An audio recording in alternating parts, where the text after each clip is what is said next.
Welcome sa aking kusina. Gagawa ko ngayon ng homemade dumplings. So, eto yung mga ingredients ko. Meron tayong giniling na karne. Ngayon ay hahaluan ko ng hipon, itlog, repolyo. So, eto yung mga pang-marinade natin. Meron tayong asukal, asin, cornstarch, chicken powder, paminta, sesame oil, at saka light sauce. So, eto po yung gagamitin nating pang wrapper ng ating dumplings. So, bilog po siya. So, ang gagawin na natin ngayon ay iba-blanch na natin yung ating repolyo. So, eto yung una natin gagawin kasi kailangan natin siyang i-blanch para maipiga natin yung excess water niya. So, huhugasan muna natin. Mamaya papakita ko kung paano i-marinate yung ating karne ng baboy na giniling. Then, i-chop din natin to ng maliliit. So, start na natin yung ating repolyo. So, hugasan muna natin yung ating repolyo. Tapos, iba-blanch natin. Magpapakulo tayo ng tubig.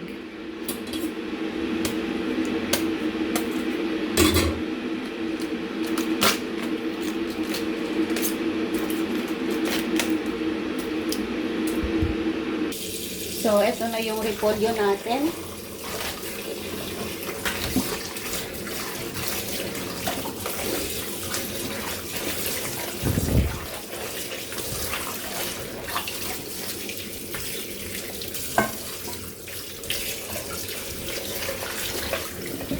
So, after natin mahugasan yung ating repolyo, magpakulo tayo ng tubig. I-blanch natin yung ating repolyo. So, nagpakulo na ako sa takore para madaling kumulo. At ilalagay na natin yung ating repolyo. So, yung ating tubig, lalagyan natin ng konting asin at saka mantika. Para magkalasa na yung ating dahon. Yan. Hintayin natin kumulo. So, buksan na natin to. Baka kumulo na. Yan. Ready na siya. So, lagay na natin yung ating cabbage. Blanch lang natin to ha. Hindi dapat crispy. Para lang matanggal yung kanyang excess na water.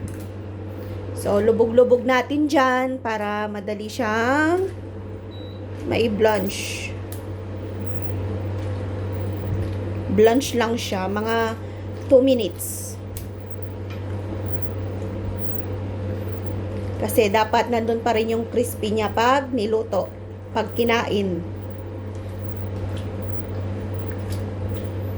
Kasi pag binalot natin to, iluluto pa rin natin. So, dapat crispy lang yung ating repolyo.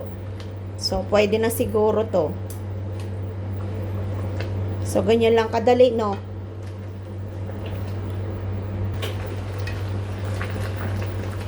Yan, pwede na. Tanggalin na natin to. Lagay natin sa strainer para matanggal yung kanyang tubig.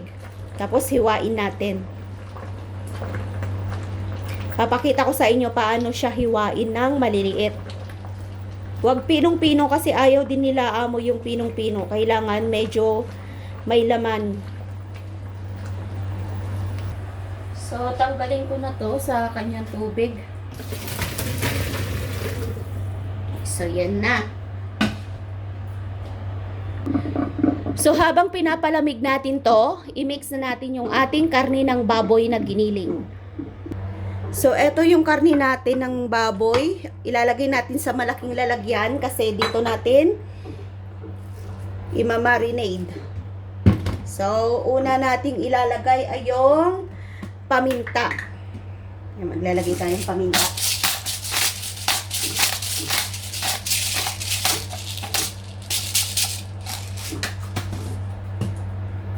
Tapos, naglalagay tayo ng cornstarch.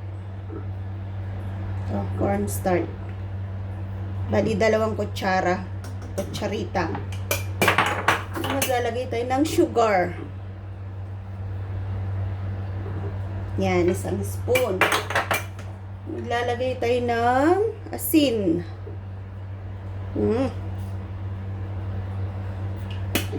And maglalagay tayo ng chicken powder. Wala na kaming chicken powder ah. Ayan. Ubus na yung aming chicken powder. So maglalagay tayo ngayon ng sesame oil. Wala na rin kaming sesame oil. Kung wala ng sesame oil, pwede nating lagyan ng cooking oil.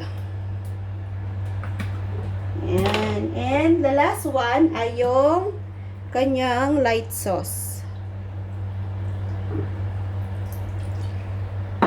So, imimix natin tong mabuti. Mamaya na yung itlog pag nandun na yung ating gulay. Yan.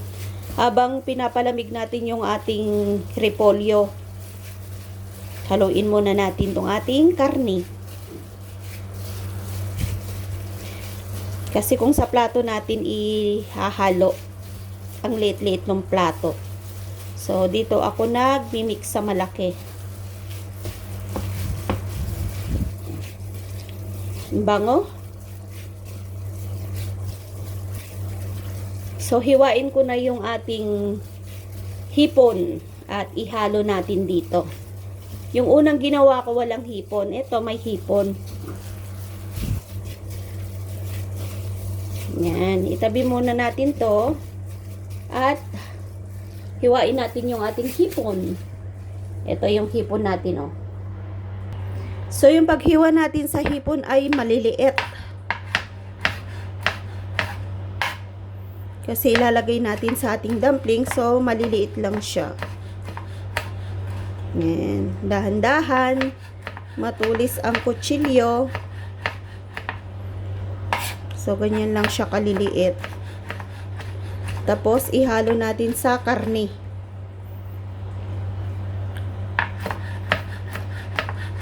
Matrabaho lang ang paggawa ng dumplings, no? So, yan na. So, eto na yung ating hipon. Yan, halo natin dito.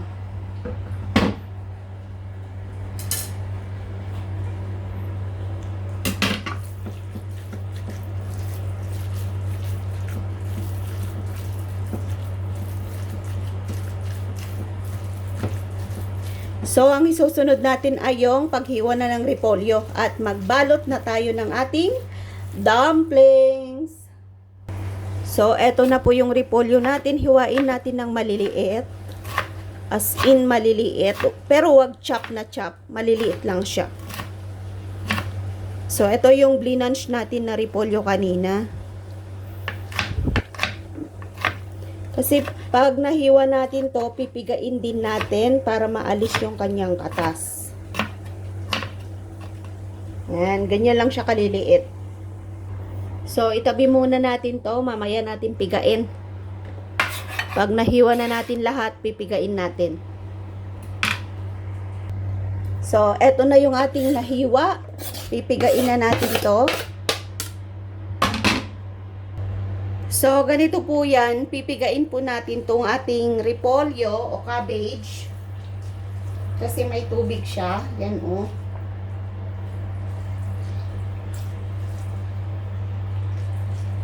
Kita nyo, may tubig. Tapos ilalagay natin doon. Sa ating karne. Yan.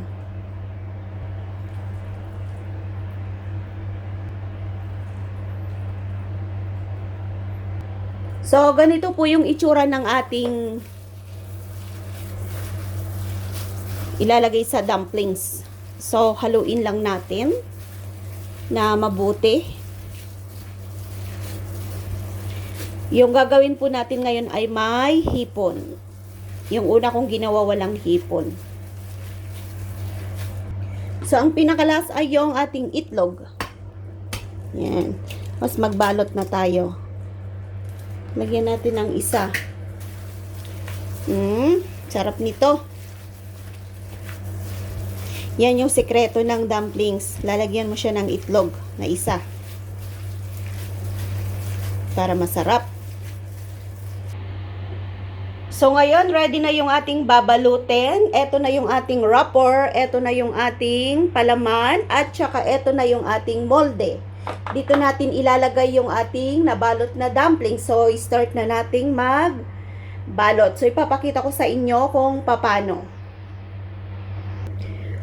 So, start na nating magbalot. Papakita ko sa inyo kung paano siya balutin. So, ifo-fold lang natin sa gitna. Then, i-press natin yung bawat gilid kasi ang gagawin ko ngayon ay bilog. Half moon. Tapos, ibibilog ko siya dito. Yan, simple. So, ganun lahat yung gagawin natin. Simple lang siya. Half moon lang, tapos, kuha ka ng tubig. Meron akong tubig doon na ni-ready. Then, i-press mo din siya pag nagdikit na. Tapos, ilalagay mo sa molde. So, ganun lahat. Paulit-ulit lang hanggang maubos yung ating palaman. Yung dito sa may gilid, hindi ko na siya dinidikitan kasi pag dinikit mo siyang ganun, no, tumidikit naman siya.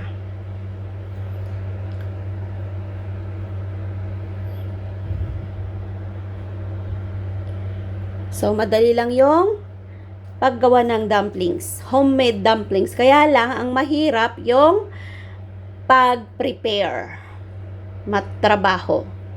Pero pag nagbalot ka na ng ganito, nag-enjoy ka na. Diba? Nakakatuwa. Yan. Nalilibang akong gumawa ng mga dumplings sa bahay. Kung gusto nyong manood, marami na akong in-upload sa aking YouTube account. So, pasyal lang kayo sa mga upload ko. Pwede naman yung walang hipon. Ngayon, yung ginawa ko may hipon. Tsaka yung una kong ginawa ay yung parang flower yung kanyang bahay, yung dumplings niya.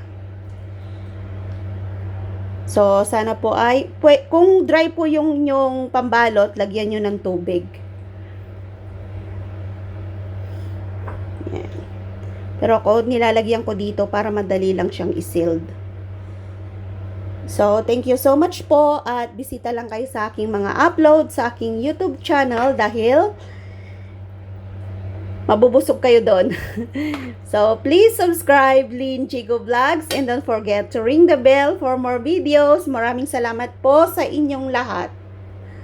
Yan. Sana ay nag-enjoy kayo sa ating tutorial ngayon sa paggawa ng dumplings. Dinidikitan ko to eh. Bye! Thank you po sa inyong lahat.